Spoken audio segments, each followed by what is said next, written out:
Pues muy bien, hermanos, bienvenidos a lo que es este curso de Nuevo Testamento 2. ¿Ya? Esto quiere decir que ya hemos pasado por el 1 y si estamos en el 2 esto es buena señal. ¿Ya? Quiere decir que entonces nadie se ha caído del carro, o como dice la Escritura, nadie ha caído de la gracia, sino que estamos aquí en Nuevo Testamento 2.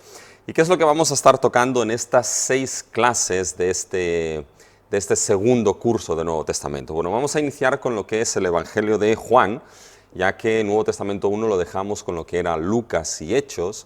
Pues ahora empezaríamos con Juan, y de Juan iríamos al final de todo lo que es el Nuevo Testamento, es decir, hasta el libro de Apocalipsis. Evidentemente esto implica que va a haber mucho material que va a ser expuesto, mucho material que va a ser tocado, pero tenemos un tiempo limitado. Por lo tanto, el material que se va a tocar va a ser en muchos casos a vista de pájaro, va a ser solamente introductorio. Yo me voy a centrar en algunos asuntos introductorios, quizá dependiendo el libro, la carta que estemos tocando, mencionaré algunos aspectos que son importantes, pero será básicamente a vista de pájaro y muy introductorio. Eso quiere decir que va a tener que dependerse mucho, sobre todo, y esto es por vuestra parte, depender mucho de lo que es el libro de texto. Porque evidentemente habrá cosas que están en el libro de texto que yo no mencionaré aquí, habrá cosas que yo mencionaré que no están en el libro de texto, pero básicamente ambas cosas, las clases y el libro de texto, pues permitirá tener una visión ya un poco más amplia. Pero es muy importante que entremos en lo que es este Nuevo Testamento 2 sabiendo dónde estamos, ¿ya? De que no va a ser algo en profundidad, sino bastante introductorio, y que depender del libro de texto pues será importante en ese sentido. Entonces, bueno, habiendo hecho los preliminares, el calentamiento como se dice, pues vamos a entrar con lo que es el Evangelio de Juan, y lo que voy a poner de manera conjunta es el Evangelio de Juan y las cartas de Juan, las primeras 3 cartas. Lo que es el Apocalipsis lo dejaríamos para lo que es la última clase, porque hay ciertas cosas que quizá vale más tocar lo que es ese libro de Apocalipsis de manera individual y más monográfico. Pero nos vamos a centrar en el Evangelio de Juan y en las cartas, y vamos a ir tocando aspectos como, por ejemplo, lo que sería el autor, la fecha, el lugar de procedencia, y sobre todo tocaríamos también lo que es la estructura del Evangelio, de las cartas, porque conocer la estructura de los libros nos va a permitir tener lo que es un bosquejo en mente, saber lo que el autor está diciendo, saber por qué lo está diciendo, y va a ser un punto de partida importante para que nosotros después personalmente pues podamos seguir estudiando en mayor profundidad lo que son los libros. Pues vamos a lo que es el Evangelio de Juan, así que debéis tener lo que es el Evangelio de Juan abierto delante de vosotros. Y primeramente de lo que vamos a hablar en los aspectos introductorios es evidentemente hablar de lo que es el autor, es decir, quién escribió el Evangelio, quién escribió esas cartas. Y la verdad es que en relación a lo que es el tema del Evangelio de Juan y de sus cartas, nos damos cuenta de que no establece, al igual que el resto de los evangelios, en cierta manera es un tanto anónimo, porque no establece el nombre de aquel autor que escribió el evangelio. En los sinópticos pasa exactamente lo mismo, son asociados con Mateo, con Marcos, con Lucas, y ese cuarto evangelio es asociado con Juan, pero en cierta manera es un tanto anónimo en este sentido. El nombre de Juan fue asociado a lo que es el evangelio, a ese cuarto evangelio, tan pronto cuando los 4 evangelios, los sinópticos más Juan, empezaron a circular de manera conjunta, y se conoció lo que era ese circular de manera conjunta como lo que era la colección de los 4 evangelios. A partir de ahí, de ese momento, es cuando se asoció con ese cuarto evangelio el nombre de Juan. Ahora bien, eso no venía dado de manera gratuita, sino que básicamente la visión tradicional de que siempre el evangelio ha estado asociado con el apóstol Juan, porque nos encontramos, por ejemplo, en Juan 13, 23, donde se nos dice Juan, hijo de Zebedeo, probablemente lo que es el apóstol Juan, ¿ya? En el cual tradicionalmente se ha asociado con el Evangelio, no hay duda o razón para dudar de que fue precisamente Juan, el discípulo amado, aquel que básicamente escribió el cuarto evangelio. Entonces hay varios debates, hay dudas en relación a eso, o algunos lo intentan poner en duda, pero por evidencias internas. También por el testimonio de los padres de la Iglesia que de manera rápida asociaron ese cuarto evangelio con el apóstol Juan, podemos decir de que no hay duda de que ese evangelio y las cartas, como veremos, fueron escritas por aquel que era el discípulo amado, por aquel que era el apóstol Juan. Ahora bien, en relación a la procedencia geográfica de este evangelio, es decir, desde dónde se escribió el evangelio de Juan. Y básicamente hay diferentes propuestas, ya diferentes lugares, ya básicamente son 4 lugares los que aparecen como propuestas comunes desde el lugar donde posiblemente el evangelio de Juan fue escrito. Y uno de ellos, uno de estos lugares, se asocia con lo que es Alejandría. Se dice de que uno de los posibles lugares desde donde el Evangelio de Juan fue escrito es posiblemente Alejandría. ¿Y de dónde sale esto?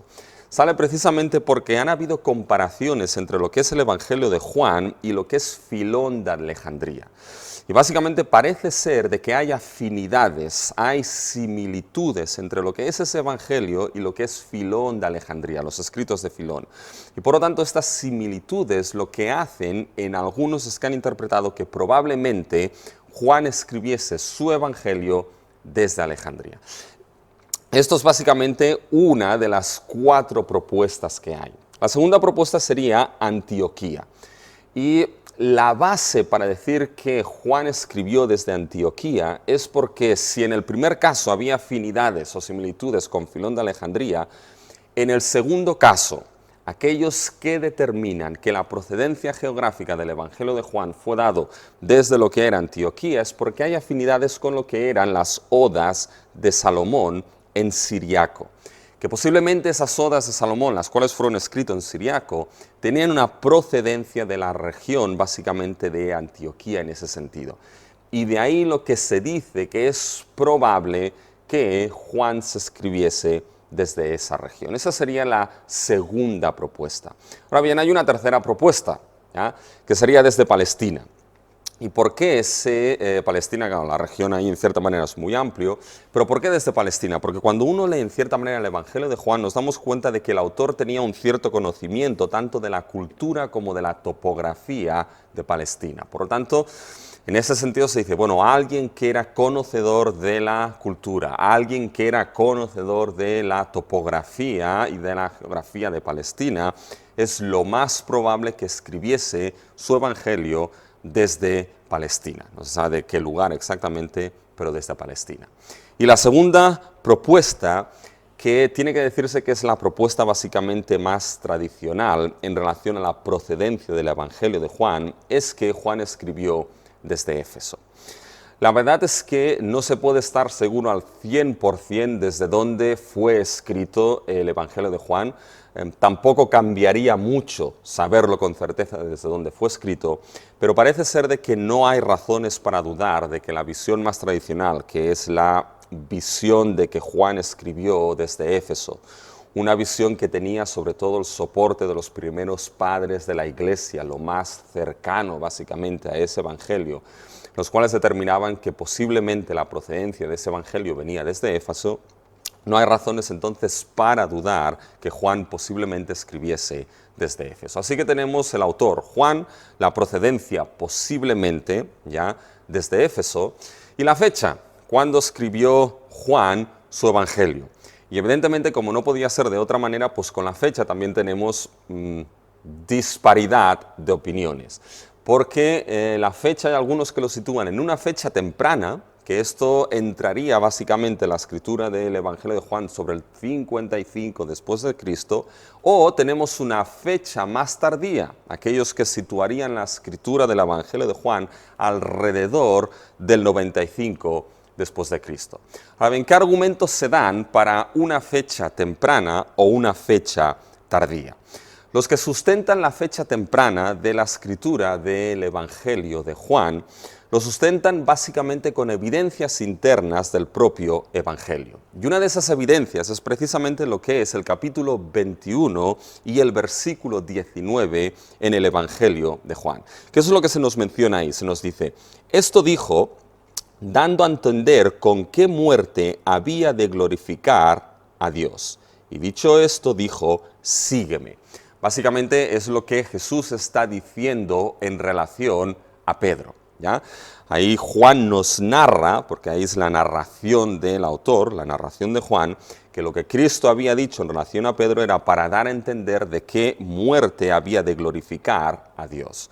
Y después de esto, Jesús le dijo, sígueme. Esto hay algunos que lo han entendido de que esa referencia que Juan establece ahí en relación a lo que Jesús dijo de la muerte que Pedro sufriría y había de glorificar a Dios, muchos entienden que cuando Juan 21 fue escrito, Pedro ya había glorificado a Dios con su muerte, es decir, Pedro en ese sentido ya habría sufrido el martirio. De la misma manera, esto en ese mismo capítulo, el versículo 23, se nos dice lo siguiente. Dice, básicamente, de que este dicho se extendió entonces entre los hermanos que aquel discípulo no moriría. Eso se refiere a Juan. Pero Jesús no le dijo que no moriría, sino si quiero que él quede hasta que yo venga, que a ti. De tal manera que estas dos referencias, aunque son unas referencias un poco nebulosas en cierta manera, aquellos que sitúan la fecha temprana determinan que posiblemente ya ese capítulo y por lo tanto el Evangelio fue escrito a finales de ese periodo y no a principios del mismo. Por lo tanto, con esas dos referencias, son referencias que aquellos que sustentan la fecha temprana del Evangelio de Juan, que fue escrito tal como hemos dicho, esas referencias posiblemente cuando Pedro ya había muerto, lo sitúan entonces sobre el 55 después de Cristo. Ahora bien, está también lo que es la fecha tardía, que la fecha tardía lo sitúa entre los años 85 y 95, y la fecha sugerida de manera tardía es entre 80 y 85, por ahí andan las fechas, años arriba, años abajo. ¿Con cuál básicamente nos quedamos? La verdad es que de manera mayoritaria, la fecha que tradicionalmente, de manera mayoritaria, está sustentada para el Evangelio de Juan es precisamente lo que es la fecha más tardía. Y hay varias razones para ello, pero una de las razones es porque se sabe que el Evangelio de Juan, cuando fue escrito, y después los tres Evangelios sinópticos y el Evangelio de Juan fueron puestos en una única obra, la obra de los 4 Evangelios que circulaba básicamente entre las iglesias, hay constancia básicamente de que Juan fue el último Evangelio y por lo tanto es mucho mejor situar lo que es la fecha en una fecha tardía. Pero es necesario saber, aquellos que estudiamos, de que hay básicamente esas dos posiciones, fecha temprana y fecha tardía. Por lo tanto, eso sería otro de los aspectos introductorios. Lo segundo es, y lo último es, en esos aspectos introductorios, es determinar el propósito y los destinatarios a los cuales Juan escribió. A nivel de propósito, Juan es uno de los evangelios que nos sitúa básicamente el propósito de una manera clara.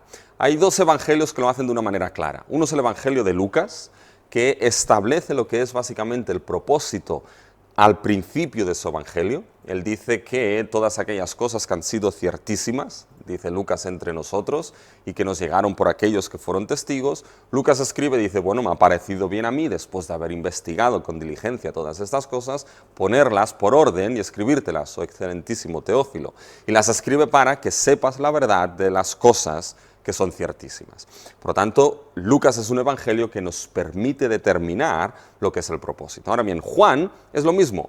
Juan es claro en el propósito de escribir su evangelio. Ahora bien, la diferencia con Lucas es que si Lucas establece su propósito al inicio, Juan lo establece al final. Y hay razón de ser, lo veremos un poquito después, de por qué Juan establece su propósito al final del Evangelio. Pero si por ejemplo vamos al capítulo 20 del Evangelio de Juan, ahí es donde nos encontramos precisamente ese propósito, en los versículos 30 y 31. Ahí se nos marca por qué Juan escribió lo que escribió en su Evangelio y por qué lo escribió, con cuál propósito. Juan 20, del 30 al 31, se nos dice: hizo además Jesús muchas otras señales en presencia de sus discípulos, las cuales no están escritas en este libro. Pero estas, se refiere a las señales, se han escrito para que creáis que Jesús es el Cristo, el Hijo de Dios, y para que creyendo tengáis vida en su nombre. Por lo tanto, esos dos versículos, que son versículos básicamente que Juan establece su propósito, versículos que son dichos después del acontecimiento del Cristo resucitado con Tomás. ¿Ya? Jesús se aparece, Tomás básicamente lo ve, lo confiesa como lo que es su Señor, ¿ya? Y su Dios, y entonces básicamente Jesús le dice en el versículo 29, Tomás confiesa en el 28, Señor mío y Dios mío, que esto es una afirmación de la divinidad de Jesús, de quién es Jesús, Señor mío y Dios mío. No es una afirmación como la toman los testigos de Jehová, que aquí Tomás hizo una exclamación de ¡ay, Señor mío y Dios mío! No tiene nada que ver con eso. Es una afirmación de quién es ese Jesús. Y a raíz de esto Jesús responde a Tomás, le dice en el versículo 29, porque me has visto, Tomás, creíste, bienaventurados los que no vieron y creyeron. Por tanto, hay una bienaventuranza que son bienaventurados aquellos que no vieron como Tomás vio a Jesús de manera física, pero creyeron y confiesan lo mismo que Tomás confesó. Ahora, la pregunta aquí es cómo creer sin ver como Tomás vio. Y la respuesta está precisamente en los versículos 30 y 31 de lo que Juan nos dice aquí de su propósito del Evangelio.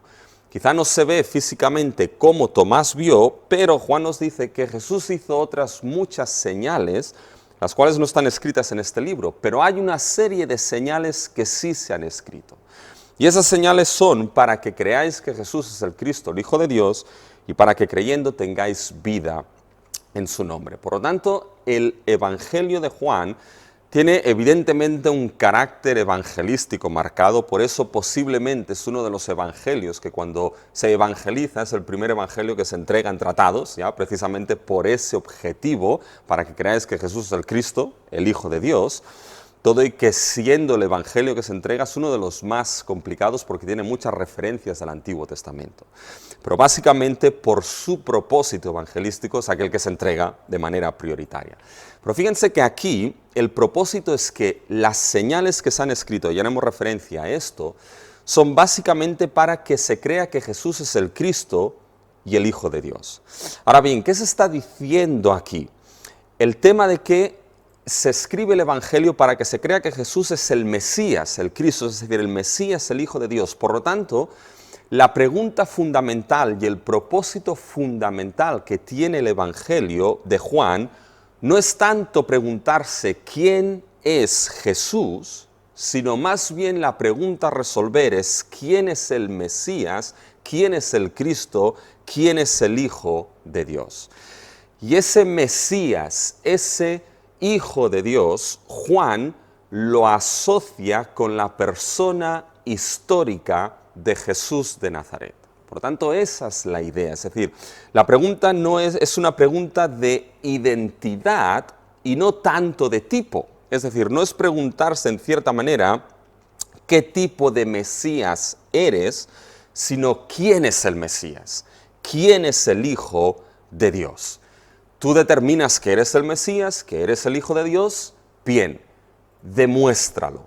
Y eso es de suma importancia, porque fíjense que aquí se está determinando que el Mesías, el Hijo de Dios, se asocia con la persona histórica de Jesús de Nazaret.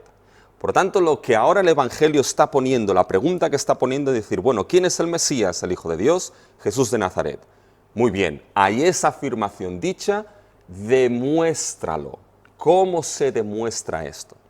Y se demuestra en todo su Evangelio mediante lo que es esa pequeña palabra que es crucial en el Evangelio de Juan, que es la palabra señales. Las señales no dejan más de ser que los milagros en el Evangelio de Juan, entre otras muchas cosas. Pero Juan es aquel Evangelio, en diferencia a los Evangelios sinópticos, que utiliza la palabra señal para describir los milagros de Jesús, algo que los sinópticos no utilizan más lo que es la palabra milagros en sí.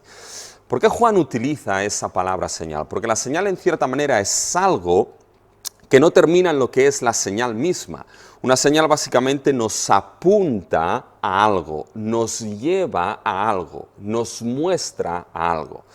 Un ejemplo, cuando estamos conduciendo por la autopista nos damos cuenta de que hay las señales que nos marcan, por ejemplo, Barcelona 50 kilómetros. Nosotros sabemos que viendo esa señal de Barcelona 50 kilómetros, sabemos que esa señal no es Barcelona. Y sabemos que en esa señal no está Barcelona. Esa señal nos apunta a que 50 kilómetros nos encontraremos la realidad de lo que esa señal nos anuncia. Eso es lo que hacen las señales en el Evangelio de Juan. Son esos milagros, esas señales que nos apuntan a una realidad mayor. ¿Qué realidad nos apuntan y nos enseñan esas señales? Bueno, la realidad de que el Mesías, el Hijo de Dios, se focaliza en la persona histórica de Jesús de Nazaret. Y antes he dicho que no es por casualidad, en la Escritura no hay casualidades, toda la Escritura es inspirada por Dios, por lo tanto Dios la ha puesto como Dios ha querido. No es casualidad, sino inspiración divina, que el propósito del Evangelio de Juan quedase escrito al final. Porque es cuando llegas al final del Evangelio que entiendes que Juan está diciendo, bueno, estas señales se han escrito para que creáis que ese Jesús es el Cristo, el Hijo de Dios. Eso lo que hace es que a lo largo de todo su Evangelio, previo a ese propósito, Juan ha ido mostrando toda una serie de señales. Una serie de señales que poquito a poquito y paulatinamente nos van descubriendo la realidad de quién es el Cristo, de quién es el Hijo de Dios. Y eso nos lleva entonces a considerar un poquito lo que es la estructura de ese Evangelio. Fíjense, hemos visto un poco lo que es la autoría, el autor Juan, la procedencia geográfica con las diferentes posiciones, las posibles fechas con la teoría de una fecha temprana y de una fecha tardía. Hemos visto ahora básicamente el propósito, ¿ya? Y fíjense que ahora con ese propósito de las señales, de mostrar quién es el Cristo, el Hijo de Dios, eso nos lleva a la estructura. Porque cuando vamos a la estructura, como hemos dicho, estas señales, esa palabra señales es el identificador en el Evangelio de Juan. Y como hemos dicho, estas señales nos van a mostrar la realidad de quién es Jesús como el Cristo, el Hijo de Dios. Hay un ejemplo que es claro en esto, que está en el capítulo 6 de Juan y está en el versículo 26 de este capítulo. Que Jesús les dice algo interesante a la multitud. Más que nada esto es para que veamos cómo funcionan las señales en el Evangelio de Juan. Y ahora pasemos un poco a la estructura. Pero fíjense, en lo que es el capítulo 6 y el versículo 26 de Juan, se nos dice lo siguiente.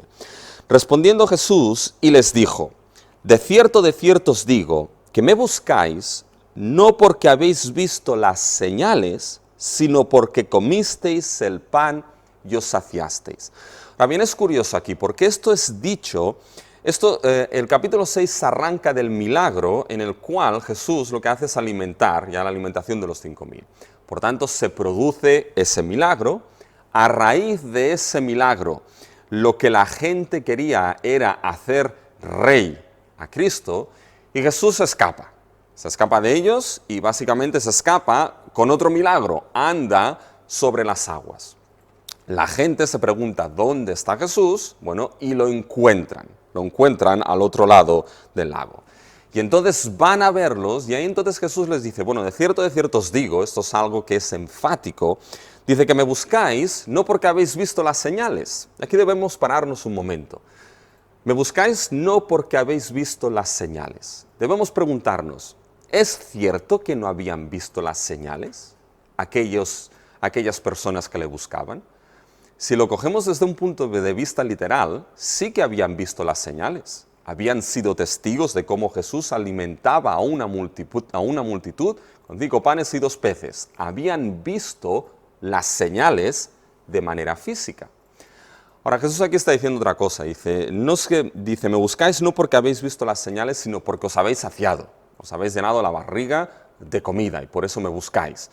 La idea de no habéis visto las señales es la idea de que no habéis entendido lo que ese milagro, esas señales, y el andar sobre el agua también está incluido ahí, no habéis entendido lo que esas señales apuntan, lo que esas señales, qué realidad esa señal muestra en relación a mi persona y a quién soy yo. Es decir, es lo que Juan nos dice en su propósito. Estas señales han escrito para que creáis que Jesús, ese Jesús que alimentó a 5.000, ese Jesús que andó sobre las aguas, creáis que ese Jesús es el Cristo, el Mesías, el Hijo de Dios. Y creyendo, tengáis vida en su nombre. Cuando Jesús les está diciendo, no habéis visto esto, no habéis visto a lo que esa señal apunta de quién soy yo como el Mesías prometido y el Hijo de Dios. Dentro del contexto de Juan 6 con la alimentación y el pan de vida, es aquel que trae un nuevo éxodo de salvación para su pueblo. Por lo tanto, fijaros que aquí se nos muestra precisamente cuál es la función de esas señales. Cuando vamos al Evangelio de Juan, en toda su estructura nos damos cuenta de que Juan menciona 8 señales a lo largo de su Evangelio. Y esas señales nos permiten trazar el propósito de Juan. Bueno, las voy a mencionar. La primera señal es cuando Jesús convierte el agua en vino en las bodas de Canaán.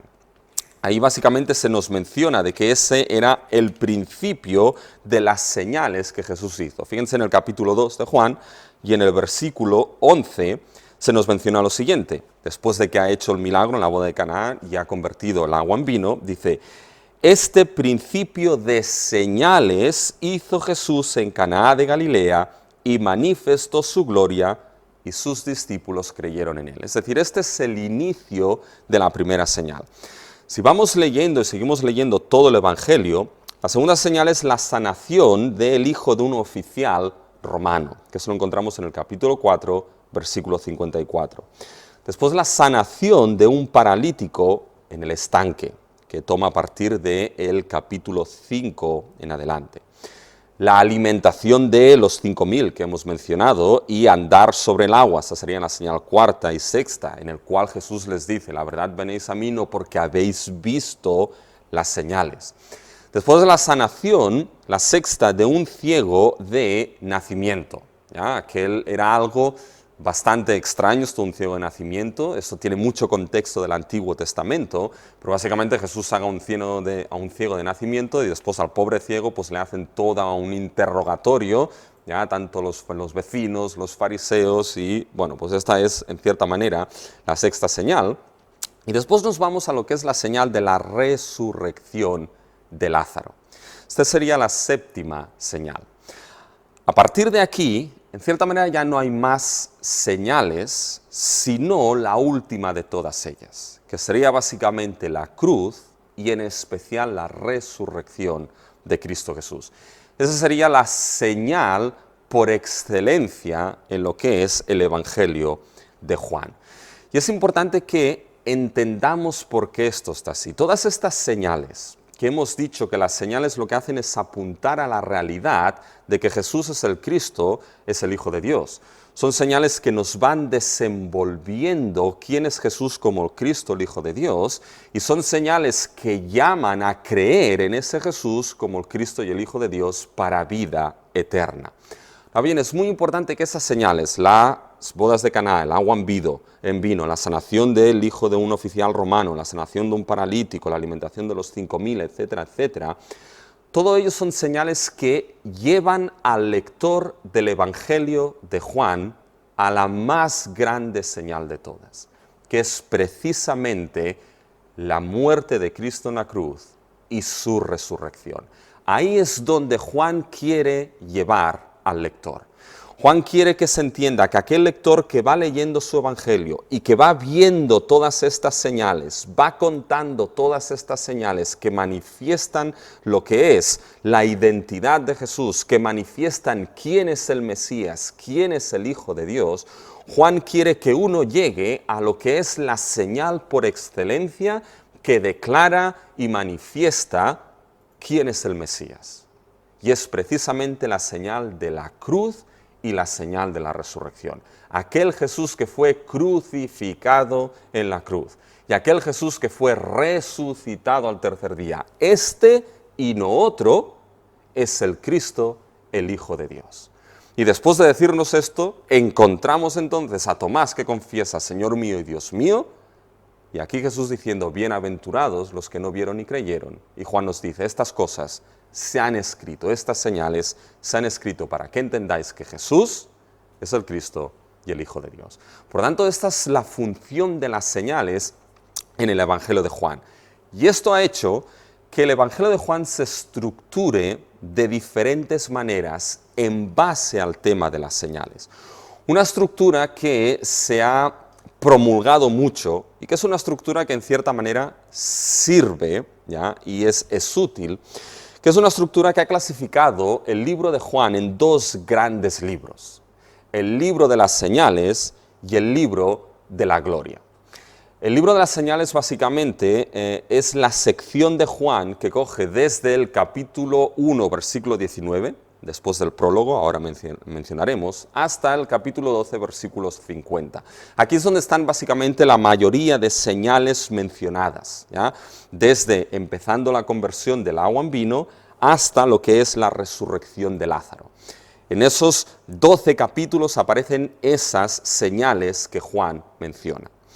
Y después de aquí entra el libro de gloria, que sería a partir del capítulo 13 y el versículo 1, que es un versículo que podemos leer, porque ahí sobre todo también es cuando empiezan los discursos finales de Jesús a sus discípulos. En el capítulo 13, versículo 1 se menciona, antes de la fiesta de la Pascua, sabiendo Jesús que su hora había llegado para que pasase de este mundo al Padre, como había amado a los suyos que estaban en el mundo, los amó hasta el fin. A partir de aquí se dice que empieza el libro de gloria en Juan.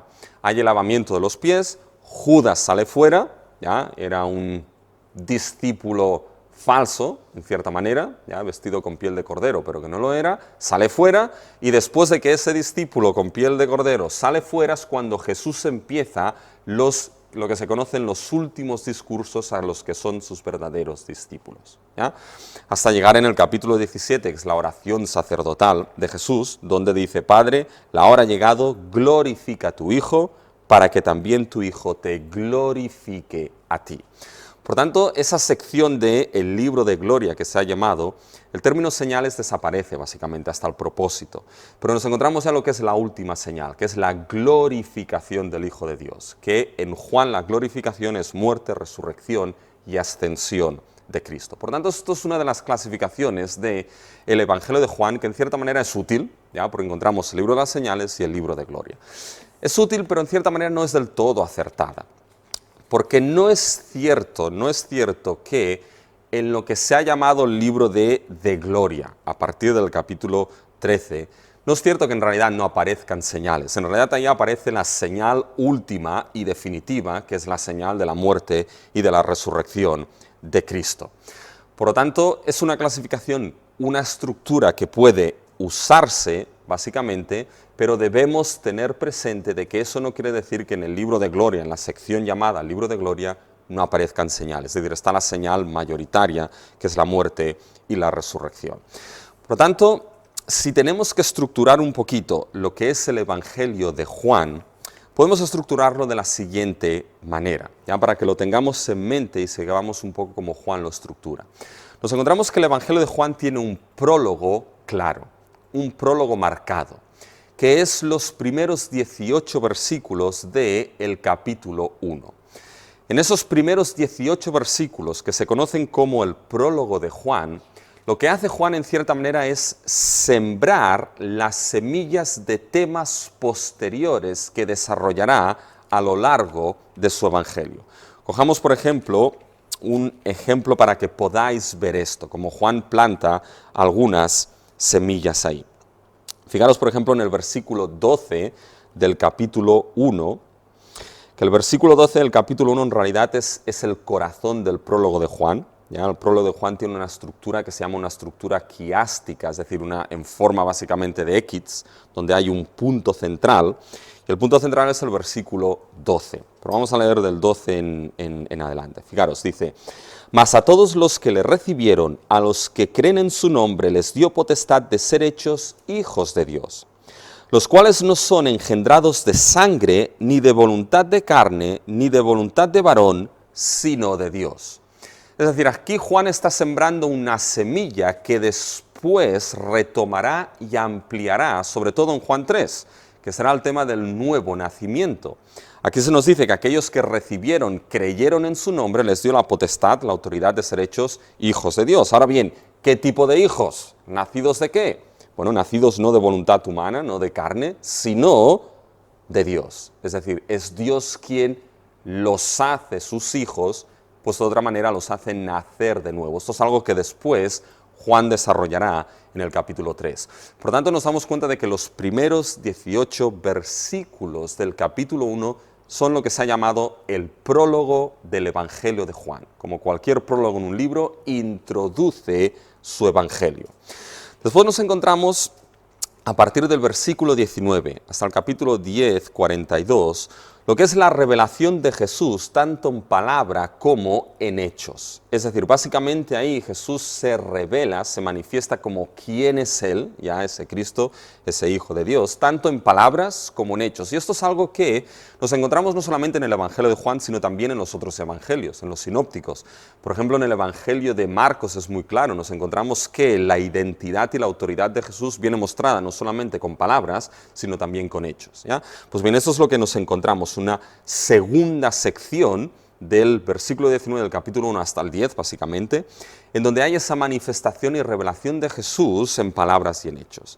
A partir de aquí nos encontramos una sección de transición en el Evangelio, que es la que va del capítulo 11.1 hasta el 12.50. Y esa sección de transición, ahí se nos muestra la vida, la muerte, y aparecen imágenes de Cristo como el Rey y el siervo sufriente. Todo esto ahí Juan lo va poniendo, para llevar a lo que es básicamente la última sección del Evangelio de Juan, que sería la revelación de Jesús, pero ¿dónde? En la cruz y en la exaltación.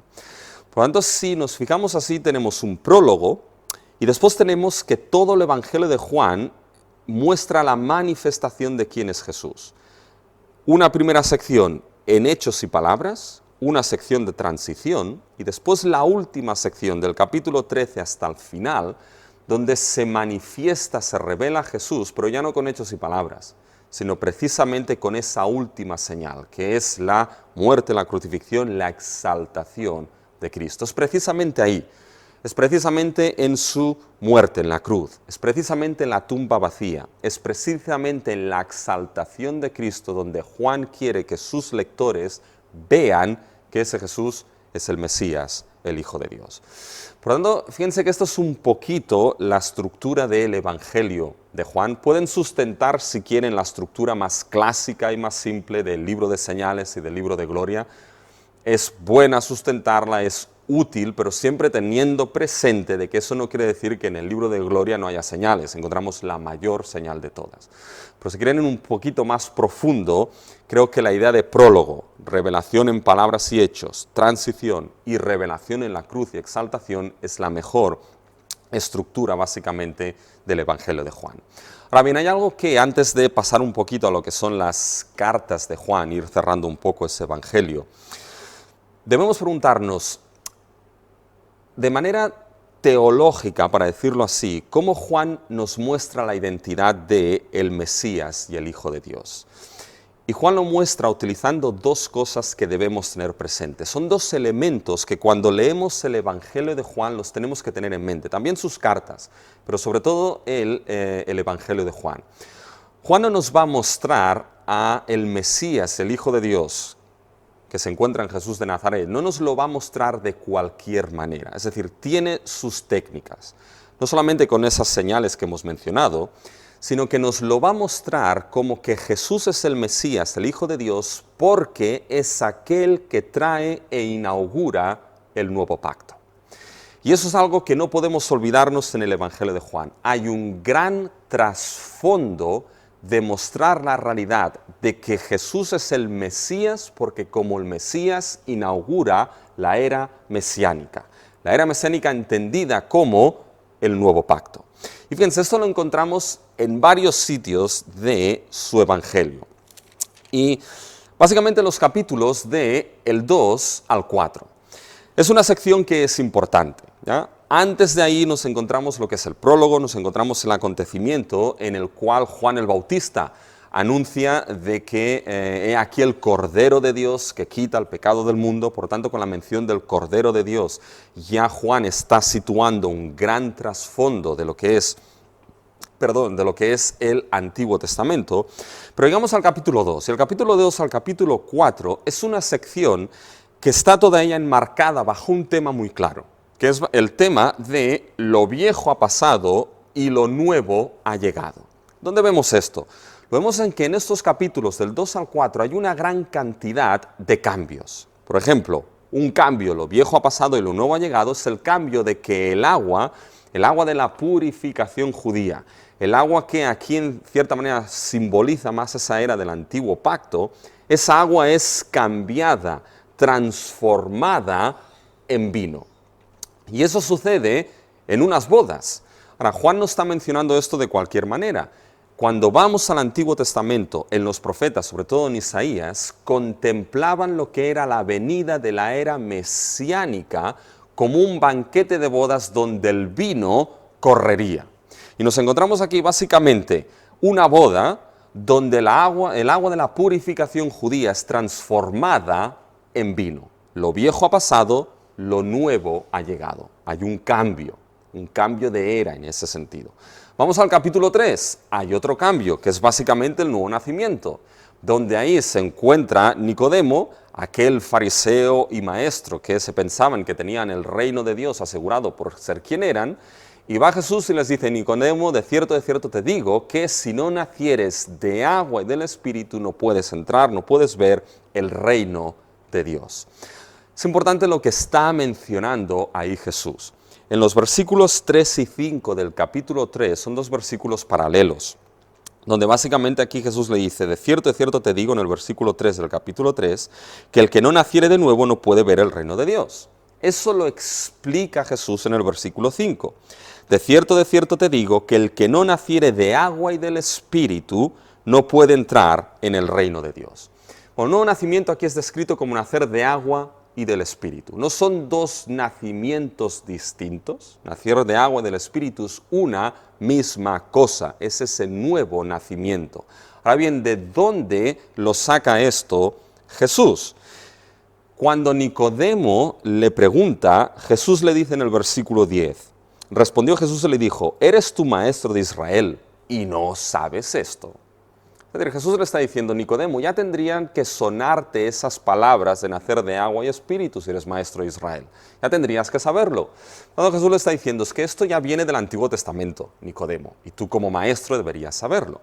¿De dónde viene exactamente? Viene exactamente de Ezequiel. Hay varios textos, pero sobre todo el trasfondo ahí es Ezequiel 36, del 25 al 28, que es la sección en Ezequiel donde se anuncia la llegada del nuevo pacto. Y esa llegada del nuevo pacto viene caracterizada ¿por qué? Viene caracterizada con imágenes de derramar agua que lo que hará producirá la limpieza de pecados del pueblo, y viene caracterizado por lo que es Dios dando su espíritu, transformando un corazón de piedra en corazón de carne y causando, esto es literalmente la expresión en Ezequiel, causando de esta manera que se obedezcan los mandamientos de Dios. Es decir, ese nacimiento implicará que Dios dará una nueva voluntad y una nueva capacidad, una nueva vida para vivir conforme a lo que Dios desea. Por tanto, fijaros que ahí en Ezequiel ese es el anuncio de la llegada del nuevo pacto. Y aquí nos damos cuenta en Juan 3 que Jesús le dice a Nicodemo: Nicodemo, si no naces de esta manera no puedes entrar en el reino de los cielos. Lo viejo ha pasado, lo nuevo ha llegado. Y cuando vamos al capítulo 4 hay una gran cantidad de cambios. Nos encontramos ahí a la mujer samaritana. Jesús se sentó en el pozo de Jacob. Y ahí en el pozo de Jacob Jesús le dice: dame de beber. La mujer le dice: bueno, ¿cómo me dices esto? Dice: si supieras quién te lo dice, le pedirías agua y él te la daría. Y la mujer le dice: ¿dónde la sacarás? ¿Eres tú acaso mayor que nuestro padre Jacob? La respuesta es: Evidentemente sí. Otro gran cambio, una pregunta teológica de la samaritana. Dice, vosotros judíos decís que debe adorarse en Jerusalén y nosotros los samaritanos en otro lugar, en Jericim. Dice, ¿dónde tiene que adorarse? Y va Jesús y le responde lo siguiente, en el versículo 21 del capítulo 4. Jesús le dijo, mujer, créeme que la hora viene. Esa hora es fundamental en Juan, es la hora de la exaltación, la glorificación de Jesús, es decir, es la hora del nuevo pacto. La hora viene cuando ni en este monte ni en Jerusalén adoraréis al Padre. Es decir, hay un momento donde la adoración circunscrita y característica del antiguo pacto cambia, ya no está circunscrita en un lugar determinado, sino que va a ser en espíritu y verdad. Por tanto, fíjense cómo esos capítulos están enmarcados en la realidad de que lo viejo ha pasado y lo nuevo ha llegado. Son evidencias de que Juan nos está mostrando de que Jesús es el Mesías porque es aquel que trae el cambio definitivo en ese progreso de la historia de la salvación. Y el cambio definitivo es que con su persona y con su obra redentora se inaugura el último y nuevo pacto definitivo para su pueblo. Así nos lo muestra Juan con esos cambios, pero nos lo muestra de otra manera. Juan es uno de los evangelios que tiene un gran énfasis en lo que es la persona del Espíritu. No solamente en sus cartas, sino que también en su evangelio.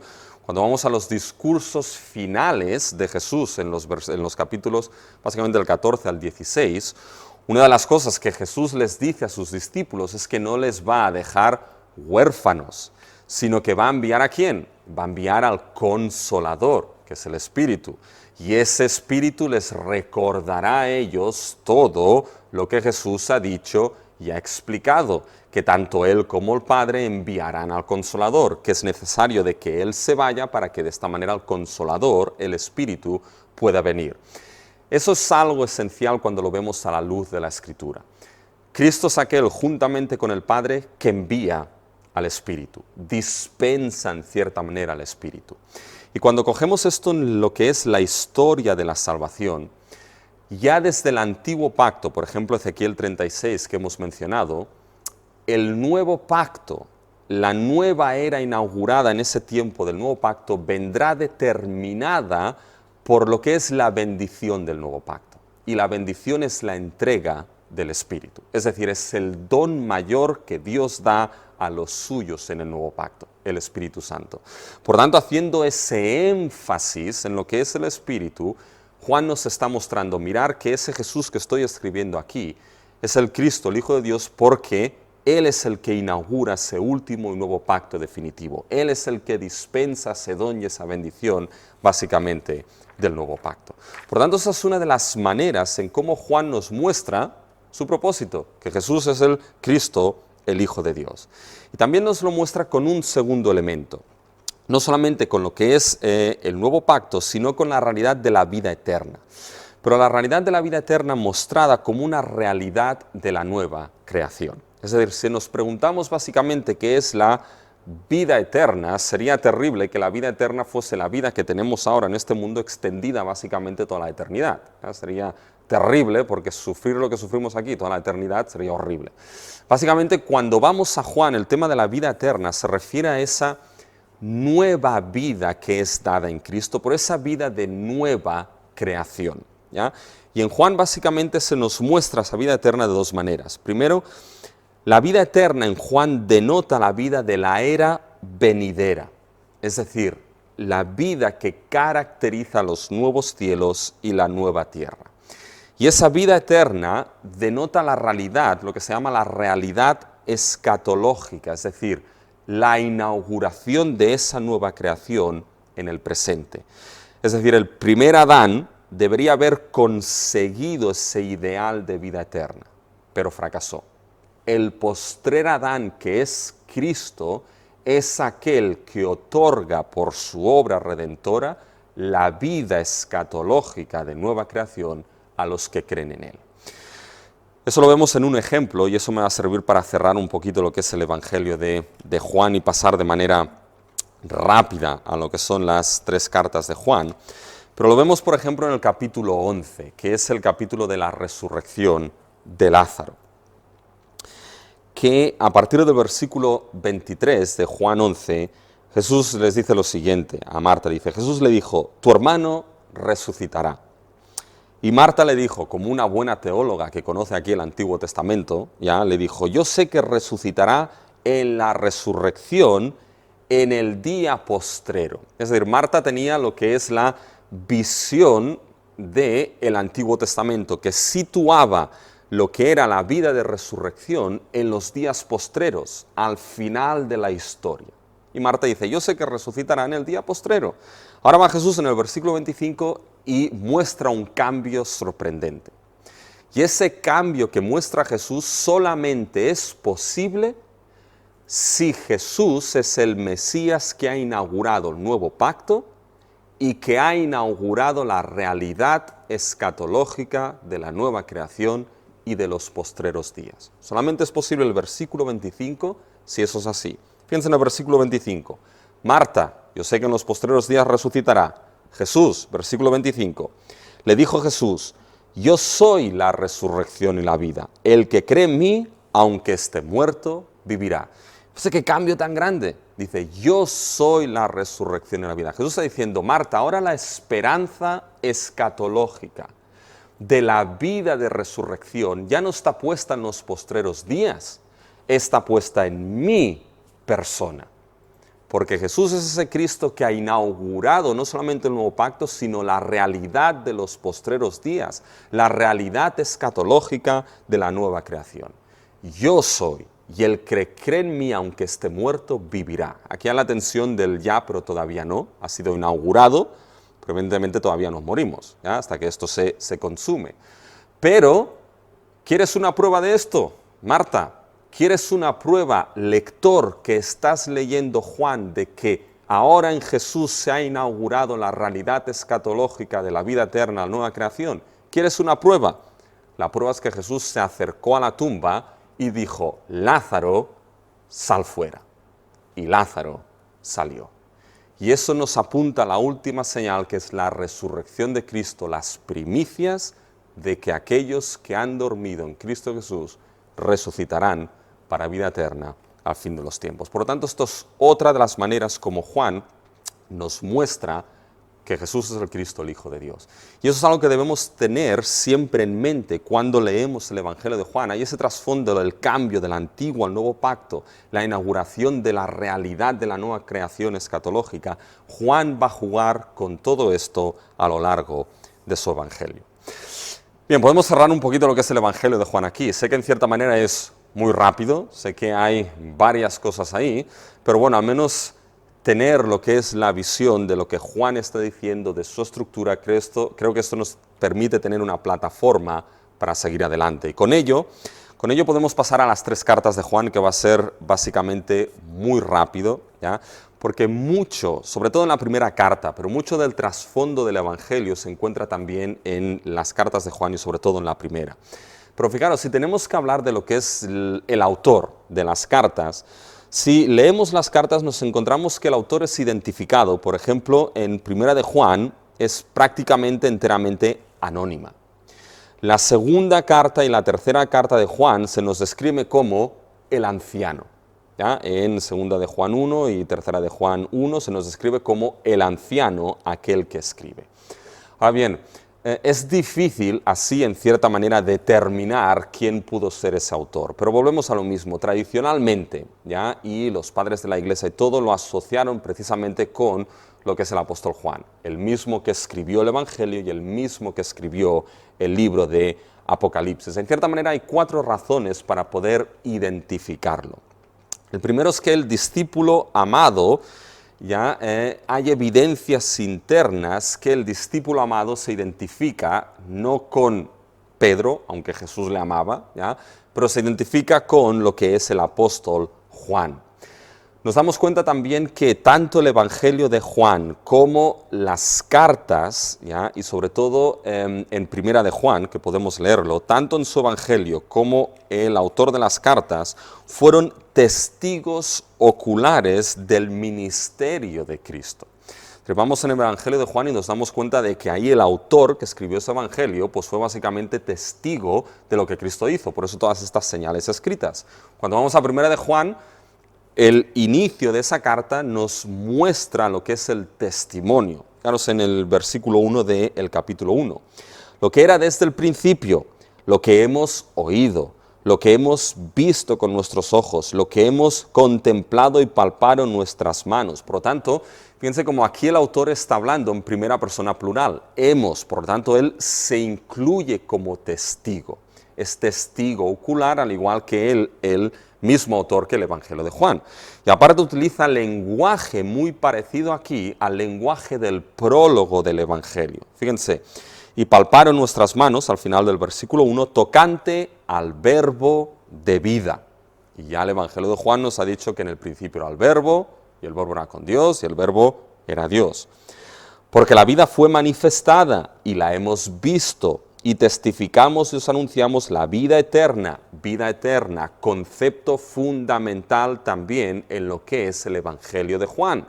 En los sinópticos es mucho más el concepto de reino de Dios, reino de los cielos. En Juan el concepto de vida eterna es fundamental, es característico de Juan. Y aquí vuelve a aparecer. Anunciamos la vida eterna, la cual estaba con el Padre y se nos manifestó.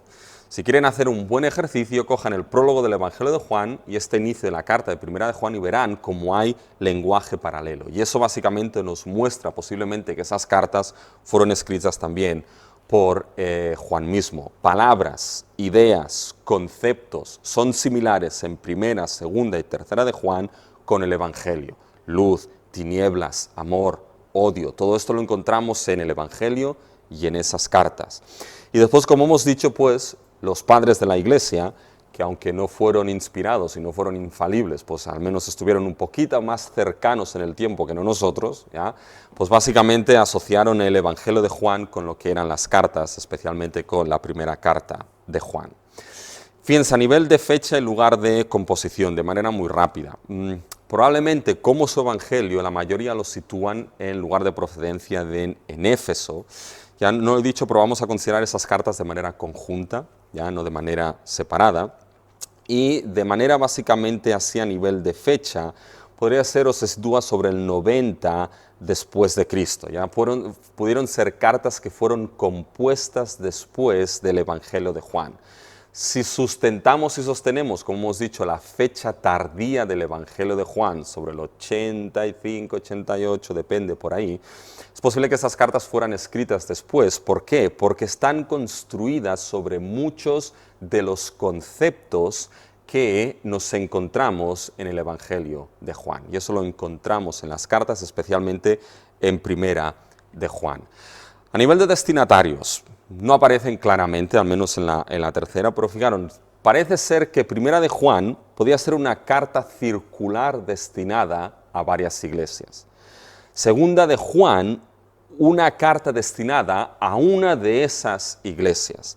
Y Tercera de Juan, esa sí que la vemos que está destinada a un individuo que se llamaba Gallo, entre alguna de esas iglesias. Por lo tanto, es lo máximo que podemos decir de los destinatarios. Ahora bien, lo que sí podemos mencionar, sobre todo de Primera de Juan, y con esto cerraremos, es la situación en la cual se encontraban aquellos destinatarios, porque se había introducido y se menciona aquí de que posiblemente Primera de Juan estaba luchando ya con aquella herejía que se estaba introduciendo, ya, que era el gnosticismo.